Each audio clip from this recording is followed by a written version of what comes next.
Record படி பாத்தீங்கன்னா மக்களுக்கு சொந்தமான நிலத்தையும் அவங்க கோயில் பேர்ல ஏர்மார்க் பண்ணி வச்சிருக்காங்க.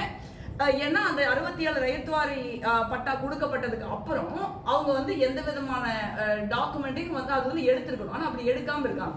இதற்காக ஒரு மிகப்பெரிய போராட்டத்தை வந்து நம்ம தொடர்ந்து நடத்திட்டு இருக்கோம். நம்ம மக்கள் ஒரு கடுமையான மனவேதனையோட இருக்காங்க. ஒரு வீட்டுல இன்னைக்கு போய் நம்ம படுக்கிறோம்னா நாளை காலையில் நம்ம அந்த வீட்டுல இருப்போமா இல்லையா அப்படிங்கிற ஒரு அன்சர்டனிட்டியோடவே தூங்க போற ஒரு துரதிருஷ்டம், ஒரு துயரம் வந்து கரூர் மாவட்ட மக்களுக்கு நிகழ்ந்துருச்சு. இதை வந்து மாண்புமிகு முதலமைச்சர் அவர்களும் அறநிலையத்துறை மற்றும் வருவாய்த்துறை அமைச்சர் அவர்களும் ஒரு தெளிவா புரிஞ்சுக்கிட்டு ஒரு சட்டப்படி நம்ம என்ன செய்யணுமோ அதை வந்து இன்னைக்கு நமக்கு செஞ்சு கொடுத்துருக்காங்க. முழுக்க முழுக்க நமக்கு வந்து இழைக்கப்பட்ட அநீதிக்கு ஒரு நீதி கிடைக்கிற ஒரு பயணம் வந்து துவங்கி இருக்குதுன்னு நான் நினைக்கிறேன். இதுல 25,000 கோடிங்கிற நம்பரை எங்கிருந்து கண்டுபிடிச்சாலும் தெரியல. கரூர் ஒரு 4th லார்ஜஸ்ட் எக்ஸ்போர்ட். இந்த லார்ஜஸ்ட் எக்ஸ்போர்ட்டோட டர்ன் ஓவரே 10,000 கோடி தான். அந்த மாதிரி ஒரு சூழல், இந்த மாதிரி ஒரு சின்ன ஒரு மாவட்டத்தை இந்த மாதிரியான ஒரு தவறான தகவல்களை அரசின் மீது பரப்ப வேண்டாம். இது வந்து ஒரு எளிய மக்களுடைய உரிமை போராட்டம். அதெல்லாம் வந்து இன்னைக்கு அரசாங்கம் வந்து ஒரு முடிவெடுத்து மக்கள் தரப்பில் இருக்கிற நியாயங்களை லேண்ட் ரெக்கார்ட் படி அலசி ஆராய்ஞ்சு பிரிச்சு இன்னைக்கு நம்ம கொடுத்துருக்காங்க. அதுக்கு நாங்க நன்றி சொல்றோம். அதே நேரத்துல பாரதிய ஜனதா கட்சி இந்த மாதிரி ஒரு தவறான தகவல்களை பரப்பக்கூடாது. ஏன்னா நீங்க கோயிலின் பெயரால் மதத்தின் பெயரால் நீங்க வந்து செய்த அரசியல் தான் இன்னைக்கு நம்ம யூபியில ராமர் கோயில்ல என்ன நடந்துக்குன்னு பார்த்துக்கிட்டு இருக்கோம். அதனால இதெல்லாம் எளிய மக்களுடைய பிரச்சனை. இதே மாதிரி இந்த மாதிரி தொடர்ச்சியா வந்து நமக்கு நோட்டீஸ் வந்துகிட்டே இருக்குது. இந்த அடுத்த 20 இடங்களுக்கு நோட்டீஸ் வந்திருந்தது. அதனால கரூர் மாவட்டமே வந்து ஒரு அகதிகளாக மாறி வேற மாவட்டங்களுக்கு குடியேற வேண்டிய ஒரு சூழல்ல தான் நம்ம நின்றுட்டு இருந்தோம். அந்த ஒரு நம்மளுடைய கஷ்டத்தையும் நமக்கு இருக்கிற ஒரு மிகப்பெரிய ஒரு துயரமான ஒரு சூழலையும் புரிந்து கொண்டு இந்த அரசாங்கம் வந்து செயலாற்றி இருக்கிறாங்க. அதை வந்து புரிஞ்சுக்கணும். இந்த மாதிரி தவறான செய்திகளை யாரும் பரப்பக்கூடாது. இல்ல இது வந்து என்னன்னா இது வந்து ஸ்டெப் பை ஸ்டெப்பா தான் நம்ம பண்ணணும். இது வந்து நீங்க பாத்தீங்கன்னா வெஞ்சமாங்கூர்லூர் ஃபார் எக்ஸாம்பிள் நான் சொல்றேன். வெஞ்சமாங்கூர்லூர் பாத்தீங்கன்னா எதுவுமே இல்லை. ஒரு அறநிலையத்துறையிலிருந்து ஒரு ஆபீசர் போய் நீங்க வந்து இவங்களுடைய நிலத்தை வாங்கவோ விற்கவோ கூடாதுன்னு ரெஜிஸ்டர் ஆஃபீஸர் ஒரு லெட்டர் கொடுத்தாரு. அந்த லெட்டர் அப்படியே அக்செப்ட் பண்ணப்பட்டு அந்த பகுதி மக்களுடைய ரெஜிஸ்ட்ரேஷன் நிறுத்தி வைக்கப்படுது. நீங்க யோசிச்சு பாருங்க, நாளைக்கு நானோ நீங்களோ போய் அறநிலையத்துறை மாதிரி நம்மள ஒரு என்டைட்டி தான் இந்த லெட்டர் வந்து எனக்கு சொந்தம் அப்படின்னு சொன்னா யாரு கேட்கணும்? ரெஜிஸ்ட்ராரு. லேண்டுக்கு யார் ஓனர்?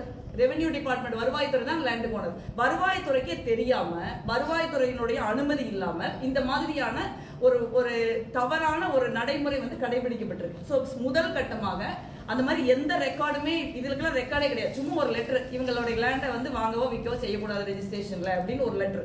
ஸோ அந்த மாதிரி இடங்களை முதல்ல ஐடென்டிஃபை பண்ணிக்கணும். இதுல வந்து இது வழக்குகள் அந்த மாதிரிலாம் பெருசா இல்லாத ஒரு இடம் இது வந்து ஒரு ஸ்டெப் பை ஸ்டெப்பா தான் நம்ம பார்க்க முடியும். ஸோ இந்த 3084.95 ஏக்கர்ல எந்த விதமான டிஸ்பியூட்டும் கிடையாது. இந்த மக்களை வந்து இத்தனை நாளா வந்து ஹேரஸ் பண்ணிட்டு இருந்திருக்காங்க.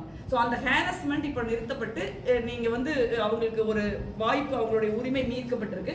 இதுல பாத்தீங்கன்னா நமக்கு பார்த்தா அது லேண்ட் மட்டும் இல்லை, யாரும் பொண்ணு கொடுக்க மாட்டேங்கிறாங்க. அந்த ஏரியாவில் இருக்கிறவங்களுக்கு கல்யாணங்கள் நின்று போகுது. நிச்சயதார்த்தம் பண்ணதுக்கு அப்புறம் கல்யாணம் நின்று போயிருது. ஏன்னா யாரோ போய் சொல்றாங்க இந்த லேண்ட்ல இப்படி டிஸ்பியூட் இருக்குது அப்படின்னு. அந்த மாதிரி ஒரு தவறான தகவல் சொல்லிட்டாங்கன்னு அவங்க ஃபீல் பண்றாங்க. ஸோ இந்த மாதிரி பல கான்சிக்வன்சஸ் வந்து நம்ம மக்கள் வந்து எதிர்கொண்டுட்டு இருக்காங்க. அது வந்து இன்று நிப்பாட்டப்பட்டிருக்கிறது. ஒரு இதை வந்து நீதிமன்றமும் சரி அரசும் சரி என்ன ரெக்கார்டு இருக்கோ அதை தான் வந்து நம்ம வந்து கேட்கிறோம். நம்ம வந்து ஆக்கிரமிப்பாளர்கள் கிடையாது. கோயில் நிலத்தையோ இல்லை வேற எந்த நிலத்தையோ தவறாக நம்ம மக்கள் ஆக்கிரமிக்கல. மக்களுடைய நிலம் மக்களுக்கு சொந்தமா இருக்கணும், கோயிலுடைய நிலம் கோயிலுக்கு சொந்தமா இருக்கணும். அவ்வளவுதான். அந்த முயற்சி தான் இன்னைக்கு தமிழ்நாடு அரசாங்கம் எடுத்துக்காங்க. இது கோயில் நிலமே அல்லவே. அதான் நாங்க சொல்லிக்கிட்டு இருக்கோம். இப்படி பல பொய்களை வந்து பாரதிய ஜனதா கட்சி கட்டவிழ்த்து விடுறாங்க. இது கோயில் நிலம் அல்ல, மக்களுடைய நிலம். அதே மாதிரி நேத்து பட்டா போட்டு கொடுக்கல. நேத்து இது வந்து அறிவிச்சிருக்காங்களே ஒழிய பட்டாவெல்லாம் ஒண்ணு கொடுக்கல. பட்டா அவங்ககிட்ட ஏற்கனவே இருக்கு. அவங்க கிட்ட இருக்கிற பட்டாவை தான் வந்து நீங்க முறைகேடாக அவங்க பட்டாவை பயன்படுத்த முடியாம நிறுத்தி வச்சதுல இருந்து இப்ப எடுத்து விட்டுருக்காங்க. அவ்வளவுதான். பாரதிய ஜனதா கட்சி சொல்றது ஒரு பச்சை பொய். அவர்கள் வந்து கரூர் மட்டும் இல்ல தமிழ்நாடு முழுக்க இந்த மாதிரி பிரச்சனை இருக்குது. தமிழ்நாட்டில் இருக்கிற ஏழை எளிய மக்களுக்கும் விவசாயிகளுக்கும் ஒரு எதிரான மனநிலையோட ஒரு வன்மத்தோட வந்து இந்த பொய் பிரச்சாரத்தை அவங்க கட்டவிழ்த்து விட்டுருக்காங்க. அதை தமிழ்நாட்டு மக்களுக்கு உண்மையை சொல்றதுக்காக தான் அவங்க மூலமா நாங்க இன்னைக்கு அதான் தப்புன்னு நம்ம சொல்றோம். நீங்க கேட்கறது சரியான கேள்வி. நீங்க ஒருத்தர் போய் அப்ஜெக்ஷன் சொல்றாங்க அப்படின்னா ரெஜிஸ்டர் ஆபீஸ்ல இருக்கிறவங்க லேண்ட் ஓனரா இருக்கிற வருவாய்த்துறையை கூப்பிட்டு கேட்கணும்.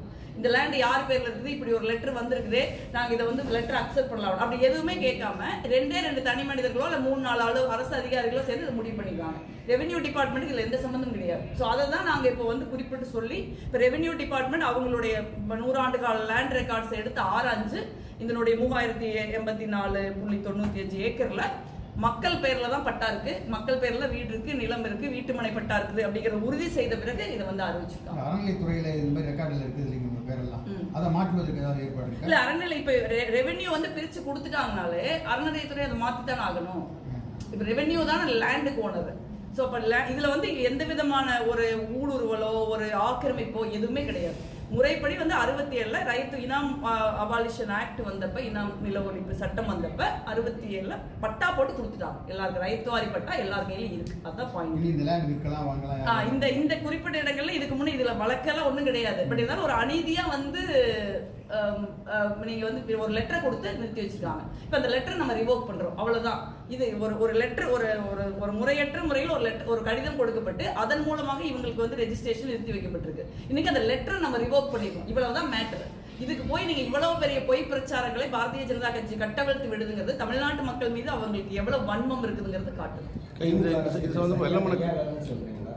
இல்ல எல்லா அரசாங்கமும் அவங்களுக்கான முடிவு பண்ணிருக்காங்க. பட் இப்ப கொஞ்சம் நாம வந்து ஒரு முறைப்படி வந்து நாங்க முயற்சி பண்ணி இந்த அரசாங்கத்துல கொஞ்சம் இன்டர் டிபார்ட்மெண்ட் கோஆபரேஷன் நல்லா இருக்குதுன்னு நான் ஃபீல் பண்றேன்.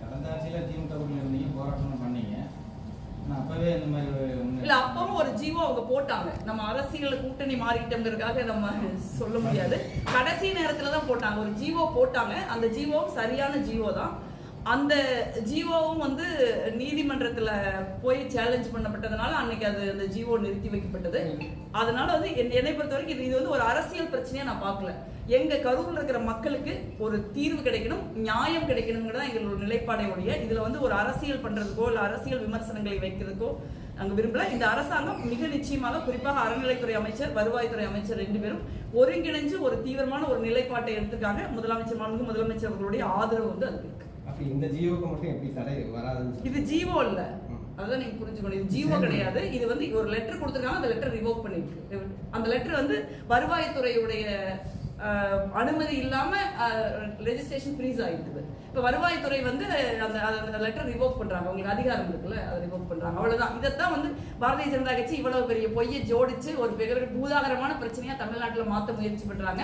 தமிழ்நாட்டுல அவங்க செய்யற பொய்கள் எல்லாமே மக்களுக்கு தெரியும். மக்கள் ஒருபோதும் அவர்களுடைய பிரச்சாரத்தை ஏற்க மாட்டார்கள். இந்த மாதிரி எளிய விவசாயிகள் எல்லாம், சாதாரண விவசாயிகள், நீங்க பாத்தீங்க எல்லாம் உட்கார்ந்துருந்தாங்கல்ல இவ்வளவு நேரம், எளிய விவசாயிகள் எல்லாமே விவசாய லேண்ட் இல்ல, சிலது விவசாய லேண்டு, சிலது வந்து வீட்டு மனை பட்டா இருக்குது, வீடு கட்டி குடியிருக்காங்க, 100 ஆண்டுகள் பட்டா வச்சிருக்கிறவங்களா இருக்காங்க, 150 ஆண்டு 200 ஆண்டு பட்டா வச்சிருக்கிறவங்களா இருக்காங்கல்ல, அறநிலையத்துறை வராத காலத்திலேயே பட்டா வச்சிருந்தவங்களா இருக்காங்கல்ல. இது முடிஞ்சு போச்சு. இப்ப மற்ற ஏற்கனவே கேஸ் வழக்குன்னு அதை ஒவ்வொன்றா தான் பார்க்க முடியும். ஒவ்வொரு ஸ்டெப் பை ஸ்டெப்பா எடுத்துக்கீங்க கையில. இல்ல மக்களுக்கு எங்க நியாயம் இருக்கோ, மக்களுக்கு எங்க உண்மையான பட்டா இருக்கோ, எந்த நிலம் வந்து மக்கள் நிலமாக இருக்குதோ அதை மட்டும் நம்ம ஃபைட் பண்றோம். கோயில் நிலத்திலேயோ கோயிலுக்கு தொடர்பான நிலத்திலேயோ நம்ம கேட்கல, அதுல பிரச்சனையும் கிடையாது. கோயிலுக்கு இருக்கும், மக்கள் நிலம் மக்கள் இருக்கும். 13 லட்சம் ஏக்கர் இனாம் நிலங்கள் ஆக்கிரமிப்புல இருக்கு, அதை மீட்க அரசு உறுதியான நடவடிக்கை எடுக்கணும் அறநிலைத்துறை அமைச்சர் பேட்டி கொடுத்திருக்காரு. இல்ல இது வந்து பல விதமா இருக்கு.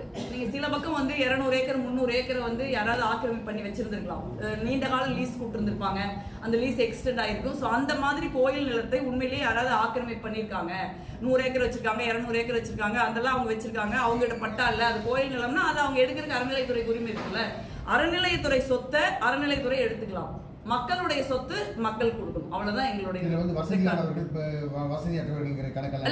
லேண்ட் ரெக்கார்டு யார் வச்சிருக்காங்க, அவ்வளவுதான். ரெக்கார்டு யாருகிட்ட இருக்கு, உண்மையான ரெக்கார்டு, உண்மையான அந்த நிலத்துக்கு ஓனர் யார், அவ்வளவுதான். ஓனர் மக்களா இருந்தா மக்களுக்கு, இல்ல ஓனர் சாமியா இருந்தா அது சாமிக்கு, அவ்வளவுதான்.